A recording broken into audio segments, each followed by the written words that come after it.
Hello, I'm Fia and I'm 26 years old. I had a very hard life growing up. My dad did not make it any easier for me, and in fact was the source of all the troubles I had. But recently karma came back to him so hard I can't help but laugh. So allow me to share my story with you. Everything began with my mom passing away. Before that, we were your normal, average American family.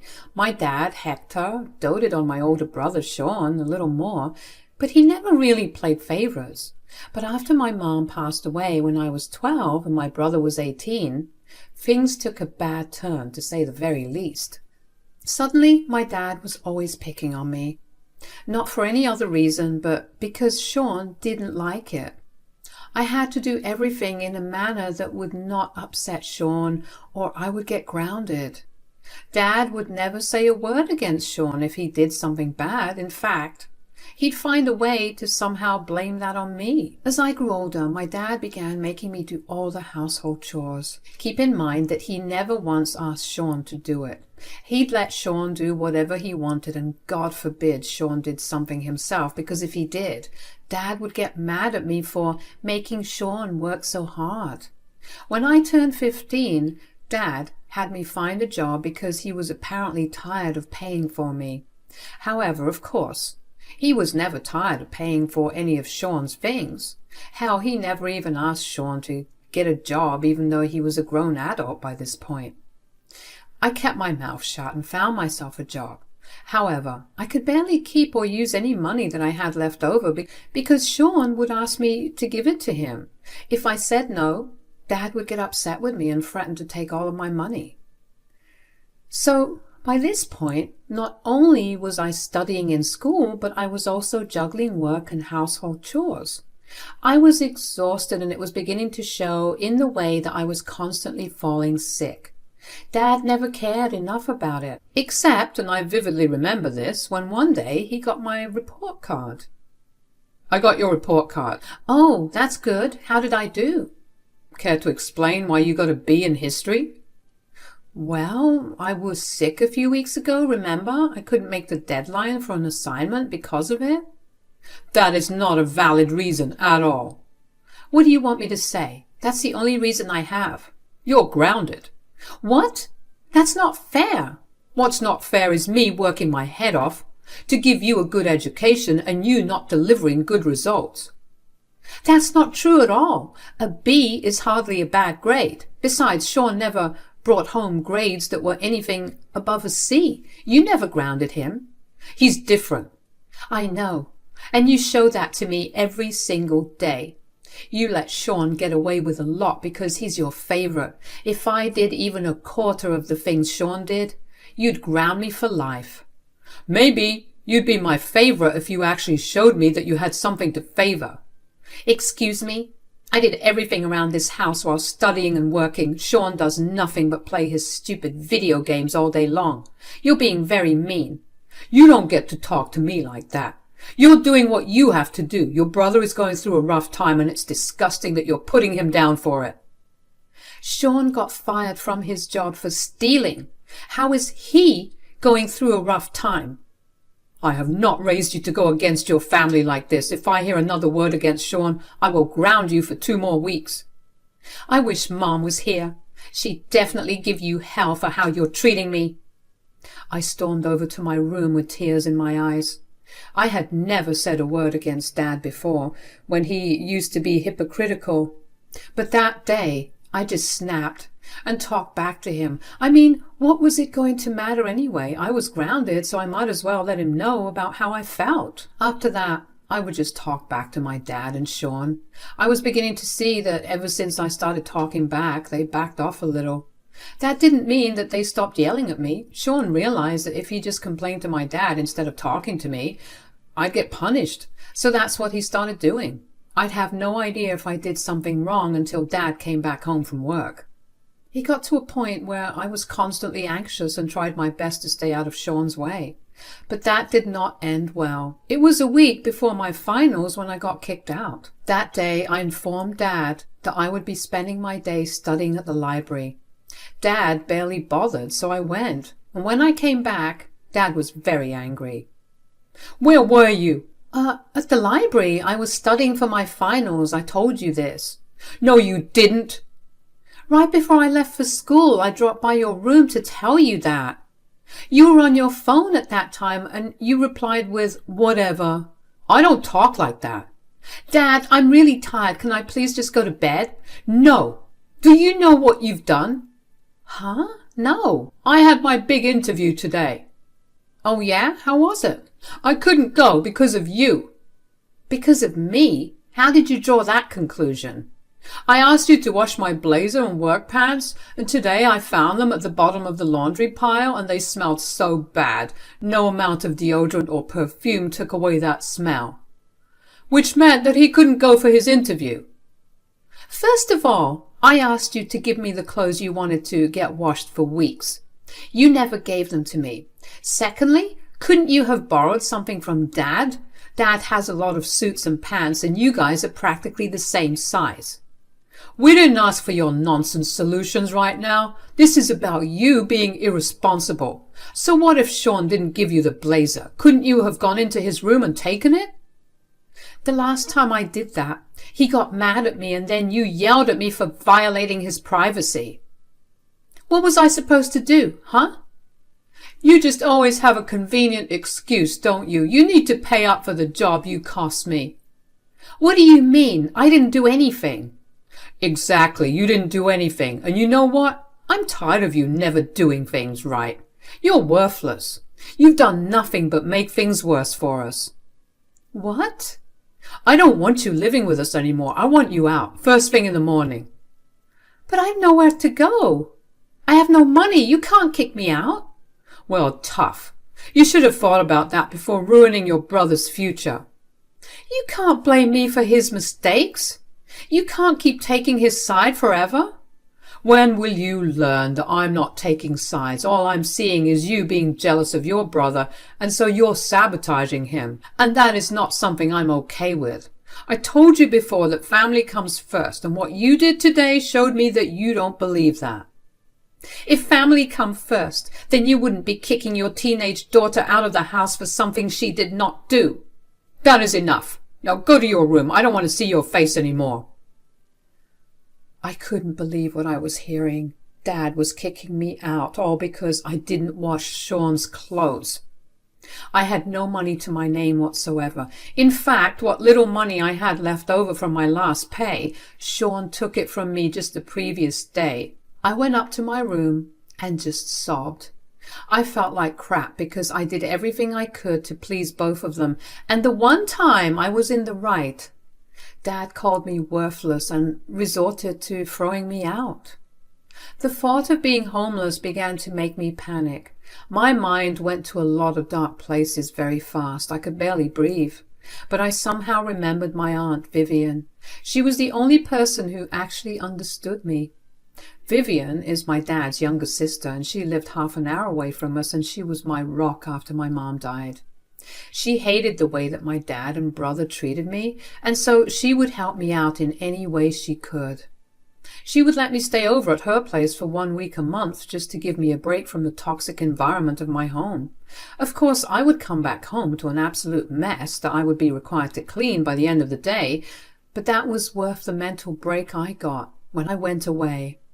I'm so grateful that I managed to remember her in my moment of panic, because if I didn't, I think I would have made some pretty bad decisions at that point. I called her and told her everything that had happened through sobs, and she was appalled at my dad. But she told me that she would take care of me. She told me that I was more than welcome to live with her if I wanted, and I took her up on that offer. I actually slept really well for the first time in a long while because I was happy that I was going to be away from my dad and brother. The next morning, Aunt Vivian showed up at the door while I was packing my things. Dad answered the door. "Vivian, what are you doing here?" "You're throwing Thea out?" Ugh, what sob story did she tell you? You have no idea how she messed up this time. "I think I do. You're throwing her out because she didn't wash Sean's clothes for his interview." "Yeah, can you believe it? That girl does nothing all day, and when we ask her to do one thing, she either never does it or she messes it up. I'm tired of it. Sean's also been so upset about it that he's locked himself up in his room. What do you mean, that they don't do anything? That girl is working herself to the bone because of you. I bet that's one of the many lies she's fed you. Look, this is not your place to interfere. No, it is my place. That is my niece. You were not the one who had to calm her down last night, and she never told me about anything. I see it. I see the way that you coddle Sean and barely even look at Fia.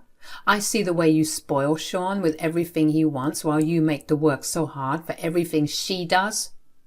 So? She's going to need these skills in the future. Might as well start learning them early on. So Sean doesn't need these skills? He does, but he already knows them. Are you sure? Because your grown son couldn't do the laundry himself when he does nothing all day. I'll bet that he purposely missed that interview because he'd much rather mooch off of you for the rest of his life than work. He used Fia as the scapegoat so you wouldn't get upset with him. How are you not seeing any of this? Listen, I know that Fia's your favorite, but that does not mean that you get to talk bad about Sean. You can believe whatever you want, but you don't live with us, and you have no idea how things work on the inside. If you're done yelling at me for nothing, you can leave. No, I'm here for Fia. What do you mean? She's going to live with me from here on. At least I'll be able to give her a better life than whatever you've been giving her. Ha! Good luck with that one. Don't come crying to me when you want her off your hands, because I'm not taking her back in. You are a horrible father, and even more of a horrible man. Sean will screw you over one day, and then you'll realize how much you wronged Fia, and you'll feel sorry. Don't ever think that Fia will forgive you for it. Sean could never do anything wrong to me, and I'll live without Fia's forgiveness. Get her out as soon as you can, and let yourselves out. Dad turned around and walked back into the house. He and Aunt Vivian were having this conversation by the front door, and I was walking down the stairs at that point. So I heard the entire thing. I felt like a dagger went through my heart when my dad said all those mean things about me. Not only did he completely undermine all the hard work I did, but he also believed that Aunt Vivian would want to abandon me. Aunt Vivian noticed me, and her anger softened. I walked over to her and she hugged me tightly. She silently took me back to her place where she sat me down and assured me that she would never abandon me. She apologized for never having done much for me before, but I told her she did more than she could ever have imagined. Aunt Vivian let me stay in for the rest of the week and took me out to a lot of places just to pamper me. I got a haircut, a lot of new clothes and shoes, a mani-pedi, and I got to eat all my favorite foods. The next thing that Aunt Vivian did for me was get me into therapy. After hearing me on the phone that day, she got scared out of her mind for me and asked me if I could talk about these things with a therapist. Of course I wanted to do it, and I slowly began to feel better. My life slowly started getting better after I started staying with Aunt Vivian. She helped me find a better job and made me work fewer hours. She was a lawyer, so she made more than enough money to sustain me and herself. She took care of me in every way she could. When it came time to go to college, she helped me find the best college for me and even paid for the entire thing. After I graduated, I found a good job and finally moved out of Aunt Vivian's place. Although I always made it a point to visit her every other day, I cannot even begin to express how grateful I am for everything she did. So I did my best to let her know in whatever little way I could. Before I knew it, 10 years had passed since my dad kicked me out. I mean, every now and then I would think about Dad and Sean, but never enough to actually make an effort to search for them. I knew who my real family was, and I kept her close to me. But then I got a call from an unknown caller. I didn't usually entertain those calls, but this number kept calling over and over again, so I picked up and was beyond surprised to hear my dad on the other side. Hello? Fia, sweetie, it's me, Dad. Oh, hey, what do you want? Nothing. I just wanted to check in on you. Are you doing okay? Cut to the chase, Dad. You need something. I don't want any of your fake concerns and care. Okay, fine. I need you to help me with something. Why don't you ask your precious Sean to help you out? That's the thing. He's the one I need to get away from. What? What do you mean? Please save me from your devil brother. I never knew that he was this bad. What are you going on about? After you left? You mean after you kicked me out? Fine, after I kicked you out. Sean became so much worse. He got harder and harder to be around because he would constantly lose his temper at the smallest things. Without you to take the fall, I was on the receiving end of it. At least you acknowledged that I was being treated badly by Sean. And then things got even worse. He got into some really bad company. I don't even know how. All I knew was that his friends were constantly over and they would sit in the basement for hours at a time. I don't see how that's a bad thing.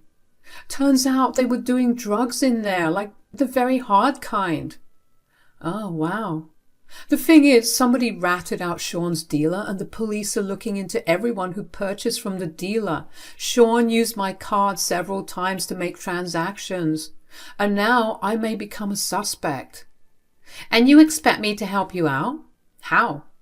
I can't say anything to the police. Well, I told Sean that he had to take the fall if anything happened, and he refuses to do it. He told me that he'd do anything to not go to prison, even if that meant purposely throwing me under the bus. I'm not surprised. You know you enabled this behavior in him, and now it's come back to bite you in the worst way possible. I know. I was a horrible dad. I just need you to give me some money so I can get away from here. Turns out Sean used up all my money to fund his addiction. I have absolutely nothing to my name except for this house. You have to help me get out of here, please. I actually don't have to help you with anything. You made your decisions long ago, and now you need to deal with them. Besides, I'm way too worthless to help you out. I said I was sorry. Well, sorry will never bring back the years of my life that I spent being tortured by you and Sean, will it? So you're just going to let your dad go to prison for a crime he didn't commit? You may not have committed the crime, but you definitely were involved in it. You taught Sean that you'd always let him get away with anything. You'd punish anyone but him for his wrongs. And now that you have no one to punish, you're the one that's going to face the consequences. I can't believe that you're turning your back on me when I most need it.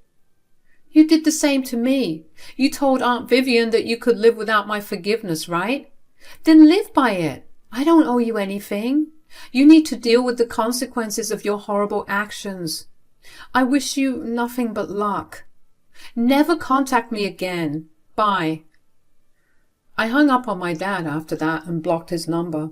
My hands were shaking. I couldn't believe what Dad told me. I mean, was there a chance that Dad was only making the entire thing up because Sean must have just been stealing from him and he needed a crazy enough excuse for me to send him money? Yeah, but Dad sounded so distressed over the phone that I couldn't help but think that whatever he was saying was true. I also didn't like how he involved me in his issue now. If the police did want to find him, I'd be on his contact list and I will be involved. I was happy not knowing where he was for the last 10 years, and even if I did get curious every once in a while about how he was doing, I never wanted him to reach out to me like this. The first thing I did after I spoke to Dad was go over to Aunt Vivian's and tell her what had happened. She was furious with Dad for not involving me in things and assured me that nothing bad would happen to me. She told me that if I ever get questioned, I need to ask her before answering anything, and also to never try to contact my dad in any way. I wasn't planning on that anyway because I wanted nothing to do with that man. For the next few days I was racked with anxiety and paranoia. And then the police did eventually come to see me. Thankfully, Aunt Vivian decided to stay with me for a few weeks just in case something happened, so she was there with me. They told me that they had pulled out my dad's call records and that I was the second last person he talked to before he ran away. I told them in full detail about what the conversation was and also explained my history with him. The police got whatever they wanted out of me, thanked me, and left. I don't know where my dad secured the money he needed from, but truthfully, I didn't care. I was angry that, yet again, even after 10 years of no contact, Dad still managed to mess up my life. I was just glad that things were finally catching up to him and he was finally being taught a lesson.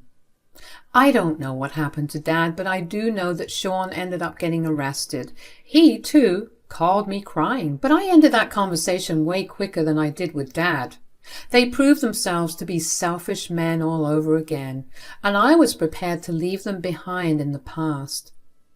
I'm still reeling from what had happened with Sean and my dad. I mean, I expected things to be bad for them, but never this bad. It took a while for me to be able to think of anything. But that, especially because there would be times when I felt guilty for not helping Dad out. But then I'd remind myself that he had no issue throwing his 16-year-old daughter out because she didn't satisfy his son's wants. That was enough to vanish the guilt. I've learned to put everything that happened in the past, especially because now I have the closure I always needed. I'm moving on to better things, and life has been treating me really well. I look forward to whatever else life has to throw my way. Thanks for listening.